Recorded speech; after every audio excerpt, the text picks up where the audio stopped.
ভাবি বাড়িতে ছিলেন না। তার 2 বছরের ছেলে জিদ ধরে বসল, ও দুধ খাবে, কোনো অবস্থাতেই শান্ত হচ্ছিল না। শেষমেশ আমি ওকে বুকের সাথে চেপে ধরে খাওয়ানোর সিদ্ধান্ত নিলাম।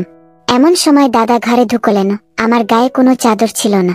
দাদা আমাকে সেই অবস্থায় দেখে তার চোখের দৃষ্টি বদলে গেল। তিনি আমাকে বিছানায় শুইয়ে দিলেন। এরপর 2.5 ঘন্টা ধরে আমার চিৎকার বেরোতে থাকলো। হ্যালো বন্ধুরা, আজকের গল্পে সবাইকে স্বাগতম। আমার নাম আরতি। দীপ্তি আমার ভাবি, কিন্তু বোনের মতোই সখী।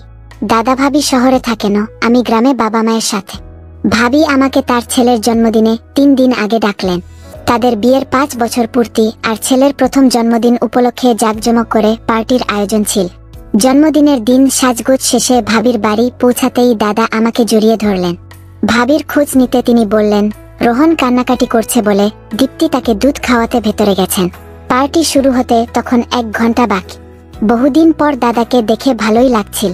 পার্টি শেষে ঘরে ফেরার আগে ভাবি আমাকে আটকালেন।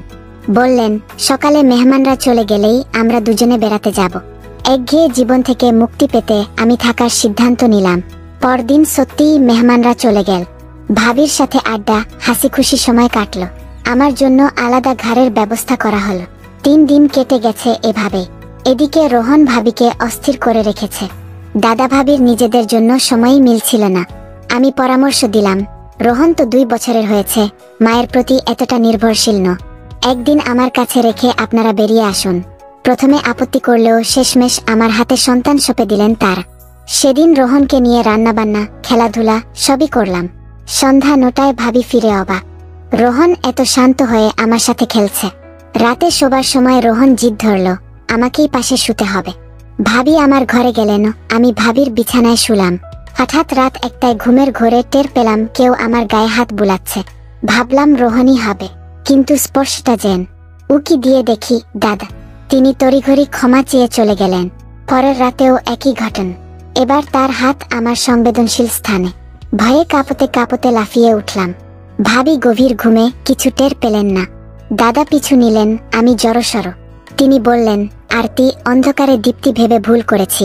মুখ ফুটে কিছু বলার আগেই মাফ চেয়ে নিলেন। কিছুদিন পর আবারও বাড়ি ফেরার কথা তুলতেই ভাবি কাতর অনুরোধ করলেন, আরো কিছুদিন থাকো না। 1 মাসের কুকিং কোর্সে ভর্তি হতে চাই। রোহন এখন তোমার সাথে মানিয়ে নিয়েছে, নিশ্চিন্তে কোর্সটা শেষ করতে পারবো। গত 3-4 মাস ধরে এই কোর্সের জন্য ব্যাকুল ছিলাম, কিন্তু রোহনকে কারো হাতে ছাড়তে পারিনি। মাত্র কয়েক দিনের ব্যাপার। দুপুরে আমার 2 ঘন্টার ক্লাস থাকবে। ভাবি অনুনয় করতে লাগলেন। এমন সময় দাদা বলে উঠলেন, আরতি, তুমি তো দীপ্তিকে বন্ধু বলো, তাহলে নিজের ভাবির জন্য আর কয়েকদিন থাকতে পারো না? তাদের জোরাজুরি বাড়তে থাকায় শেষ পর্যন্ত রইলাম। রাজি হতেই দাদা অফিসে চলে গেলেন। দরজা বন্ধ হতেই ভাবি জড়িয়ে ধরে কৃতজ্ঞতা জানালেন, তোমার সাহায্য পেলে কোর্সটা শেষ করতে পার। মাত্র কদিনের কোর্স এটা। একদিন রান্না শিখে গেলে নিজের ব্যবসা গর্ব। ভাবির উচ্ছ্বাস দেখে আমিও খুশি। একদিন দুপুরে ভাবি ক্লাসে গেছেন, রোহন আমার কোলে। হঠাৎ তার কান্না শুনে রান্নাঘরে দুধ গরম করতে গেলাম। চুলায় সতসতে দুধের পাত্র চাপাতেই পেছন থেকে কে যেন জড়িয়ে ধর। গলা কামড়ে দিতেই চিৎকার করে ফিরে দেখি দাদা। আরতি, ভেবেছি দীপ্তি তুমি। একই রকম পোশাক তো। তিনি ক্ষমা চেয়ে নিলেন। কিছুক্ষণ পর আইস প্যাক নিয়ে এলেন আমার ফোলা গলা। আমার ভুলের শাস্তি আমাকেই নিতে হবে, বলতে বলতে তার আঙুলগুলো অস্বস্তিকর ভাবে ঘষতে লাগ। আমি সরে দাঁড়াতেই বললাম, দাদা, আপনি তো অফিস গিয়েছিলেন, এত তাড়াতাড়ি ফিরলেন কি করে? আজ কাজ কম ছিল, বলেই তিনি ঘর থেকে বেরিয়ে গেলেন। সন্ধ্যায় চায়ের টেবিলে দাদার প্রস্তাব, রাতের খাবারে বাইরে যাই। ভাবি আপত্তি করতেই তিনি বললেন, দীপ্তি না গেলে আরতিকে নিয়ে যাব। এতদিন ঘরবন্দি ছিল, বাইরে ঘুরে আসুক। ভাবি রাজি হলেন। শীঘ্রই দাদা আমার ঘরে এনে দিলেন 1 পিস ড্রেস। দীপ্তি তোমার জন্য পাঠিয়েছে। পোশাকটা দেখেই সন্দেহ হলো, এ তো দাদার পছন্দের স্টাইল। প্রস্তুত হয়ে বেরোলাম। ভাবি মন্তব্য করলেন, বাহ, দাদার সাথে ডিনারে যেতে এত উৎসাহ। রেস্তোরাঁয় ঢুকতেই দাদা কোমর জড়ালেন। টেবিলে বারবার হাঁটু স্পর্শ করার চেষ্টা। আমি সরে যেতেই কাছে ঘেঁষতেন। তাড়াতাড়ি খেয়ে ফিরলাম। রাতে ভাবিকে বললাম, আজ দাদার সাথে আপনাদের রুমেই শোবেন, আমার জন্য দূরত্ব যেন না বাড়ে। দাদা রুক্ষ স্বরে বললেন, সাথে শোয়ার কোনো দরকার নেই, বলে অন্য ঘরে চলে গেলেন। দাদার আচরণ ও কথাবার্তা থেকে স্পষ্ট বোঝা যাচ্ছিল তিনি তার স্ত্রীর প্রতি আর আগের মতো আকর্ষণ বোধ করছেন না। দাদা চলে যাওয়ার পর আমি ভাবির ঘরে গেলাম। তার মুখে একটা বিষণ্ণ ভাব। আমি জিজ্ঞেস করলাম, ভাবি, তোমার আর দাদার মধ্যে সব ঠিক আছে তো? দাদা তোমাকে আগের মতোই ভালোবাসেন না? ভাবি হাসতে হাসতে বললেন, হ্যাঁ, সব ঠিক আছে। ডেলিভারির পর থেকে আমার স্বাস্থ্য একটু ভেঙে গেছে, ওজনও বেড়েছে, তাই তোমার দাদা একটু দূরত্ব বজায় রাখছেন, কিন্তু আমি খুব শিগগিরই আবার ফিট হয়ে যাব তার জন্য। তারপর তিনি আমাকে জিজ্ঞেস করলেন, তুমি এতদিন শাদী করলে না কেন? তোমার তো 25 বছর বয়স হয়ে গেছে, এখন শাদী করে ফেলা উচিত। আমি বললাম, আমার মঙ্গল দোষ আছে। বাবা মা বলেছেন মঙ্গল দোষ আছে এমন ছেলের সঙ্গেই শাদী করতে হবে। 25 বছর বয়স হলেও এখনো আমার জন্য উপযুক্ত জীবনসঙ্গী মেলেনি, তাই এখনো সিঙ্গেল আছি। ভাবি সতর্ক করে বললেন, তোমার মতো সুন্দরী মেয়েকে দেখলে যে কোনো পুরুষের খারাপ নজর পড়তে পারে, সাবধানে থাকবে। গল্প করতে করতে আমরা ঘুমিয়ে পড়লাম। পরের দিন ভাবি ক্লাসে গেলেন। রোহন আমার সাথে খেলছিল। খেলতে খেলতে সে ঘুমিয়ে পড়ল, আমিও তার পাশে শুয়ে পড়লাম। কিছুক্ষণ পর রোহন কাঁদতে শুরু করল। ভাবিকে ফোন করলাম, কিন্তু তিনি ক্লাসে থাকায় ফোন ধরলেন না। রোহন আমাকে মা ভেবে ভুল করছিল। তাকে চুপ করাতে আমি দুধের বোতল দিলাম, কিন্তু সে দুধ খেতে রাজি হলো না। শেষে তাকে কোলে নিয়ে সান্ত্বনা দিলাম। আমার বুকে জড়িয়ে ধরে তাকে মায়ের মতোই স্নেহ দিলাম। হঠাৎ ঘুম ভেঙে দেখি দাদা আমার সামনে দাঁড়িয়ে। কখন এসেছেন, কতক্ষণ ধরে দেখছেন, কিছুই বুঝলাম না। রোহনকে শান্ত করতে গিয়ে আমার কাপড় ঠিক করতে ভুলে গিয়েছিলাম। দাদার চোখে একটা অদ্ভুত দৃষ্টি। আমি তড়িঘড়ি কাপড় ঠিক করলাম, কিন্তু দাদা আমার হাত ধরে টানতে লাগলেন বিছানার দিকে। আমি ভয় পেয়ে গেলাম। দাদা বললেন, আরতি, তুমি আমাকে আর কত অপেক্ষা করাবে? আমি তো ইতিমধ্যে অনেকবার ইশারা করেছি। তুমি এতদিন আমার সামনে ছিলে, কিন্তু তোমার সাথে ঠিক মতো সময় কাটাতে পারিনি। কাল তোমাকে সেই অবস্থায় দেখে আমার চোখ জ্বলে উঠেছিল। আজ দীপ্তি পুরো দিন বাইরে, আমাদের হাতে পুরো দিন আছে।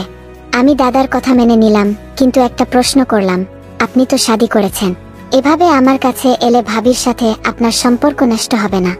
দাদা বললেন, আরতি, তুমি বেশি ভাবছ। দীপ্তি শুধু আমার স্ত্রী, কিন্তু আমি তাকে আর ভালোবাসি না। আমি তাকে কুকিং ক্লাসে পাঠাচ্ছি, কারণ আমার চাকরি চলে গেছে। সে কিছু টাকা কামিয়ে আমাকে সাহায্য করবে, নইলে তার থেকে আমার কোনো সুখ নেই। তুমি যদি রাজি হও, আমরা শাদী করতে পারি। রোহন তো তোমাকে মা মনে করেই ফেলেছে। দাদা মুচকি হেসে আমাকে জড়িয়ে ধরলেন। আমি পুলকিত হয়ে তার বাহুতে ঢলে পড়লাম। দাদা আমার দোপাট্টা সরিয়ে দিলেন, বুকে হাত বুলাতে লাগলেন। এমন সময় দরজা খুলে ভাবি ঘরে ঢুকলেন। তিনি আমাকে দাদার বাহুতে দেখে হতবাক হয়ে গেলেন। আমি তড়িঘড়ি দাদাকে ধাক্কা দিয়ে দূরে সরালাম। ভাবির দিকে এগিয়ে গেলাম। দাদা বললেন, দীপ্তি, আরতিকে বাড়ি পাঠিয়ে দা। আমি ফাইল নিতে এসে দেখি সে আমাকে জড়িয়ে ধরল। ভাবি রেগে গিয়ে দাদাকে জোরে এক চড় মারলেন। বললেন, নীচ লোক। আমি সব শুনেছি। আরতি যখন পানি নিয়ে ঘরে ঢুকেছিল, তখন থেকেই ফোনে সব শুনছিলাম। কাল রাতে আরতি তোমার আসল চেহারা আমাকে জানিয়েছিল। তুমি তার সাথে জোর করার চেষ্টা করেছ। আমি এখন বুঝতে পেরেছি তুমি কেন তাকে এখানে রাখতে চেয়েছিলে। তুমি অফিসেও কোনো মহিলা কর্মীর সাথে অসদাচরণ করেছিলে বলেই চাকরি হারিয়ে। এখন বুঝতে পারছি তুমি কেন প্রতি মাসে চাকরি বদলাতে। গত 5 বছর ধরে তুমি আমাকে বোকা বানিয়ে এসেছ। আমি ঘর সংসার সামলাচ্ছিলাম, আর তুমি বাইরে মেয়েদের পেছনে টাকা উড়াচ্ছিলে। আরতি আমাকে সেই সব মেসেজ দেখিয়েছে যা তুমি তাকে পাঠিয়েছিলে।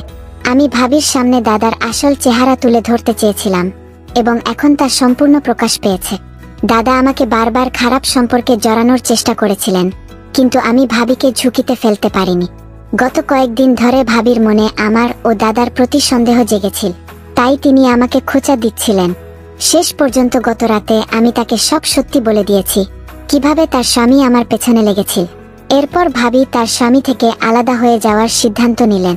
আমি মনে করলামও আমার কারণেই তার জীবন ভেঙে গেছে, আর এটা আমি তাকে বলেও ফেললাম। তখন ভাবি আমাকে বললেন, আরতি, তুমি আমার জীবন ভাঙনি, বরং আমাকে সাহস দিয়েছ।